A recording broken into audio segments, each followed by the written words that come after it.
Kembali bersama dengan saya, Bung Ropan, di Ray Soccer TV.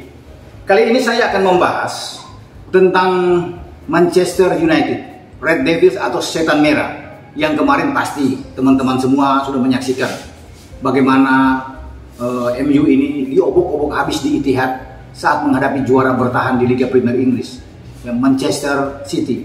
Dan kelihatan sekali memang ada ketimpangannya dari sebuah kualitas permainan memang jauh. Kemudian bagaimana juga kita bisa melihat ada pemain paling gacor di lini serang City, Erling Haaland, yang membuat hat-trick, di samping Phil Foden yang juga membuat hat-trick, dan MU kalah dengan 6-3. Bahkan di babak pertama sudah ketinggalan 4-0. Ini yang membuat sebagian besar juga penonton-penonton pendukung MU itu merasa kecewa. Pastilah mereka meninggalkan Stadion Etihad sudah banyak pulang karena mereka sudah tahu ketika 45 menit kalah, ya, tertinggal dengan 4-0 menghadapi tim yang sangat kuat dalam penguasaan bola, ya, ini sulit untuk bisa membalikan keadaan. Hanya sebuah keajaiban. Memang ada 3 gol balasan dari MU yang lahir di babak kedua. Di saat saya rasa juga City sudah bermain aman, ya. Ada 5 pergantian yang dilakukan oleh Pep Guardiola saat itu, dan mereka masih bisa membuat 2 gol di babak kedua walaupun ada 3 gol balasan, 2 diantaranya dari Martial Anthony yang masuk di babak kedua menggantikan Marcus Rashford. Namun mereka tetap kalah dengan telak 6-3. Tentunya ini menjadi pukulan berat, ya, bagi sang arsitek, juru taktik dari MU, Erik ten Hag, yang hanya seperti orang bengong di pinggir lapangan. Ya, dia tidak tahu bagaimana melihat situasi dan kondisi. Plan B tidak berjalan dengan baik, ya, walaupun sudah ada pergantian pemain juga, kecuali memang ada Martial tadi yang saya katakan bisa membuat 2 gol.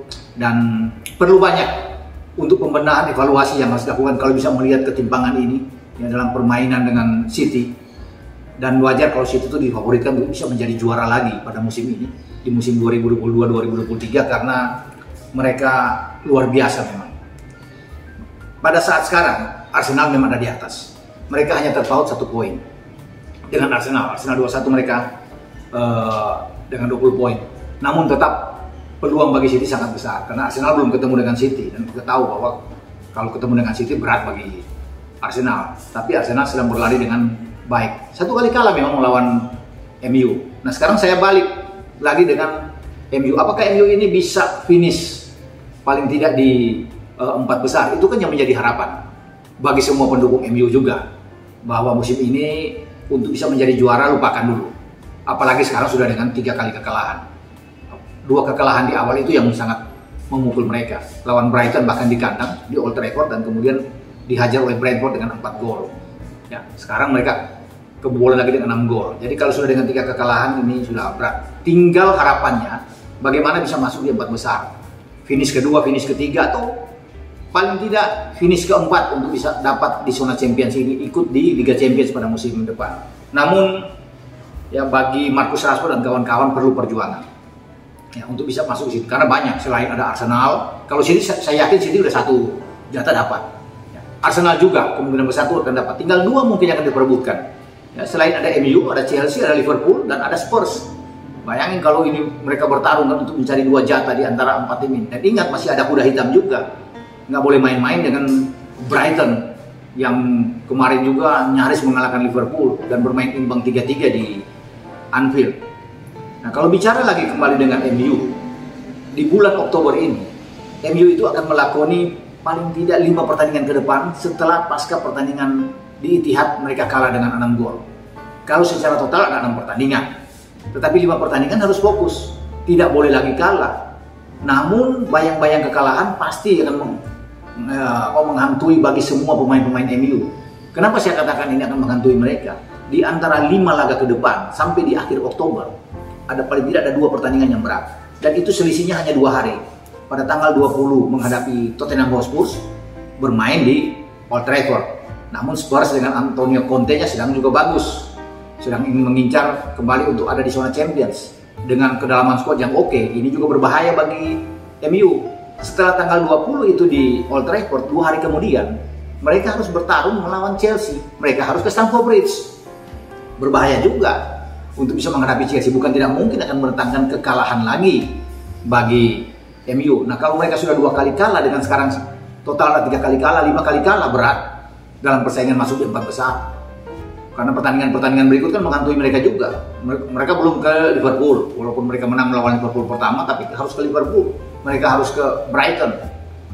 Belum lagi dalam 2 pertandingan dalam waktu dekat mereka akan ke Goodison Park. Ini juga tidak boleh kalah. Kalau imbang di Goodison Park lebih berbahaya, apalagi kalah dari Everton.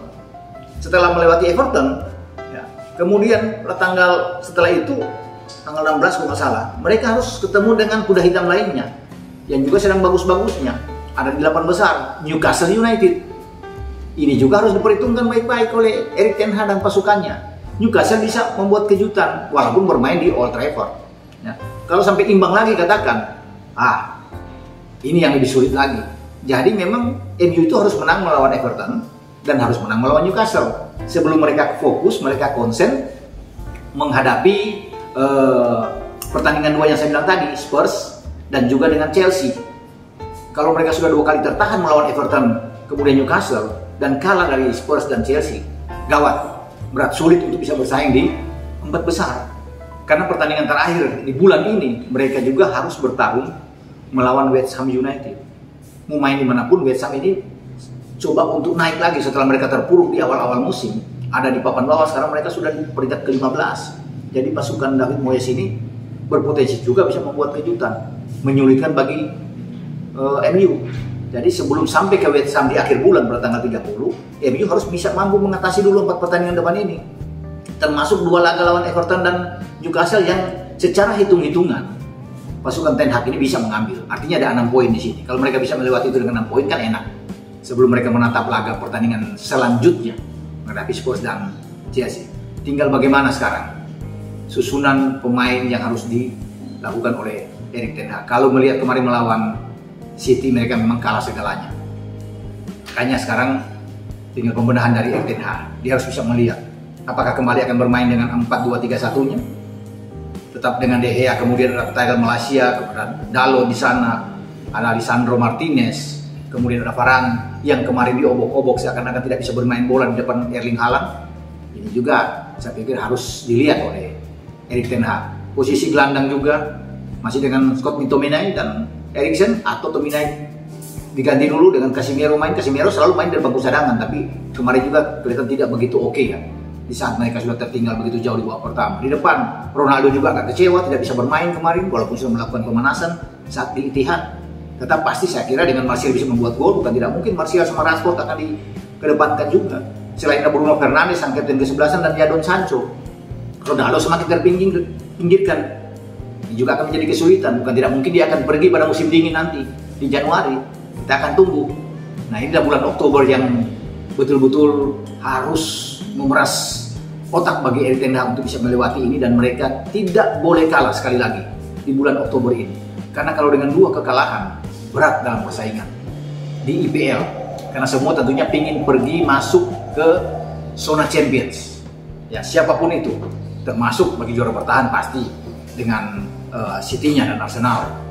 Jadi ini tugas berat, tantangan berat bagi Erik ten Hag, memoles kembali, memotivasi tim. Kamar ganti harus sejuk, ya, harus kondusif di saat menghadapi laga-laga yang penting, laga-laga yang berat, memerlukan konsentrasi penuh ketika mereka harus bertanding 5 pertandingan. Ini tidak mudah, 5 pertandingan dalam sebulan. Bahkan kalau dengan hitung dengan City sudah 6 pertandingan. Tentunya harus pintar-pintar merotasi. Belum lagi mereka harus tampil di Piala Liga Eropa bagi MU ya. Jadi ini kita serahkan semua ke Erik ten Hag. Bagaimana cara dia untuk bisa memulihkan kembali ya semangat dari tim asuhannya agar bertarung dengan baik.